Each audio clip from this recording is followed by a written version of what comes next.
नवीन महंत श्री सरळ बाबा यांना या ठिकाणी शाल टाकून त्यांचा या ठिकाणी सन्मान होत आहे। या श्री गोविंद प्रभू बाबा संबंधित मंदिराच्या निर्मितीमध्ये ज्यांचं मोलाचं सहकार्य लाभलेलं आहे, ज्यांचं मोलाचं मार्गदर्शन लाभलेलं आहे, ज्या परिवाराचा आणि या मंदिराचा जो संबंध ज्यांनी खऱ्या अर्थाने या ठिकाणी जुळून आणलेला आहे, असे मंदिराचे निर्माते परमपूजनीय परमादरणीय आचार्य प्रवर श्री कापूसतळणीकर बाबा यांचाही या ठिकाणी सन्मान होत आहे। बाबांनी त्या सन्मानाचा स्वीकार करायचा आहे।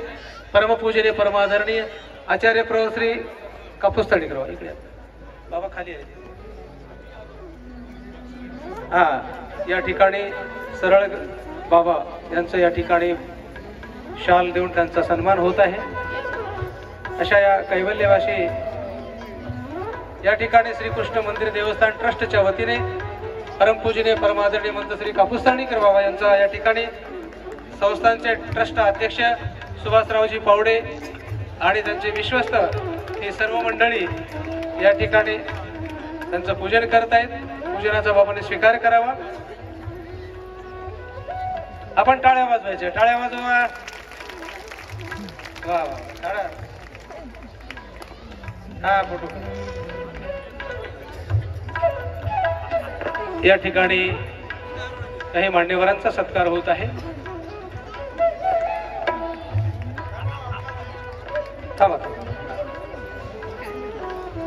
या ठिकाणी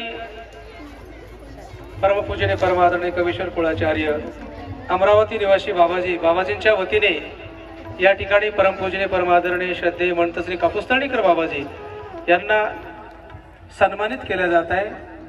आचार्य प्रवर श्री कवीश्वर कुळाचार्य श्री बाबाजी अमरावती या ठिकाणी आचार्य प्रवर श्री कापूसतळणीकर बाबाजी यांना हार घ्या, हार द्या इकडे। आपण सर्वांनी टाळ्या वाजवायच्या। बाबांनी महाराष्ट्रभर अनेक मठ मंदिरे बांधलेले आहेत। मला वाटते अमरावती जिल्ह्यामध्ये पहिलं मातृग्रामचं भव्य आणि दिव्य असं मंदिर बांधून त्या ठिकाणी जवळजवळ 1 लाख लोकांची उपस्थिती झाली होती। अशा अनेक मठ मंदिर अनेक मंदिरांचं तीर्थस्थानावर त्यांनी मंदिर बांधलेत। अशा बाबांचा या ठिकाणी आश्रमच्या वतीने सत्कार करण्यात आला। विनम्रमुनीजी बिडकर आपल्याला हे सन्मानित करण्यात येते। आपण कुठे असाल तिथे लवकर लवकर या ठिकाणी यावं।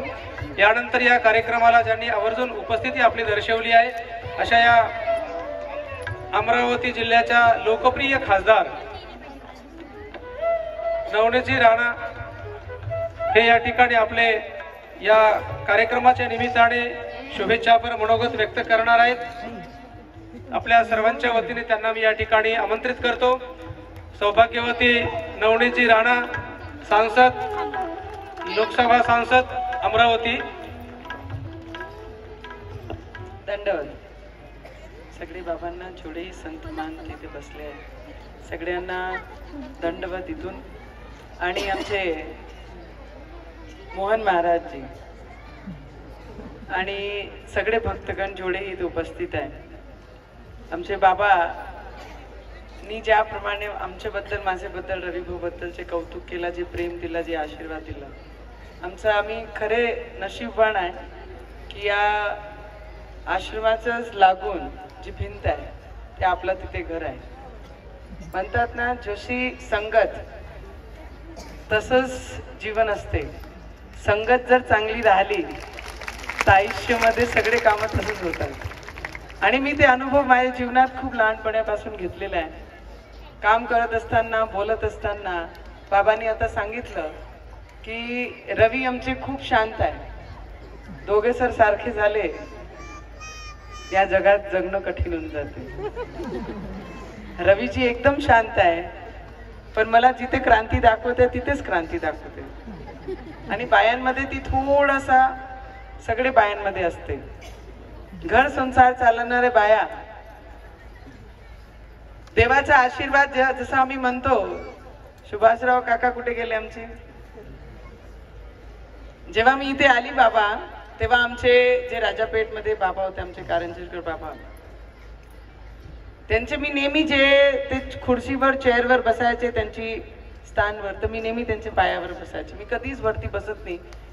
जिथे संतांचा वास, देवांचा वास असला तिथे आपण आपली खरी जी मैं नेहमी म्हणते कि हमारी औकात वहाँ पर है और वहाँ पर ही हमने बैठना चाहिए। क्योंकि या लोकांचे योगदान पुढे आमचं योगदान शून्यही नाही आहे. तर मी नेहमी देवाच्या स्थानवर कुठेही गेली तर मी आपली खाली स्थान घेऊन तिथेच बसते आणि जे त्यांनी म्हटलं फक्त कानाने ऐकत नाही, त्याला जीवनात इम्प्लिमेंट करायचे त्याच्यासाठी मी ऐकते. कुठेही गेली कामात जेव्हा काम करायचं आहे तेव्हा रंगनांगणी म्हणून त्या मैदानामध्ये उतरते. देवाची ठिकाणी गेली तर सगळी गोष्टी बाहेर ठेवून फक्त देव आणि मी आणि देवानी सांगितलेले जे शब्द आहेत मी माझ्या जीवनात इम्प्लिमेंट केले पाहिजे फक्त तेवढंच अंडरलाईन करून ऐकते. तेव्हा दुनियादारी काय असते बाबा, आम्ही सगळे काम करत असताना खूप सारे अप्स अँड डाऊन येतात. आमचे विरोधकही असतात, आमचे कौतुक करणारे लोक आमच्या आजूबाजूनी असतात. मी नेहमी म्हणते की नातेवाईकांना जर खुश ठेवायचं तर स्वतःला नेहमी दुखी दाखवा लागते. नाता कसे असतात, नाते कसे असतात. मी दुखी म्हणजे नाते खुश, मी खुश म्हणजे नातेवाईक सगळे दुखी. हा जगाचा नियम मी पाहत आहे.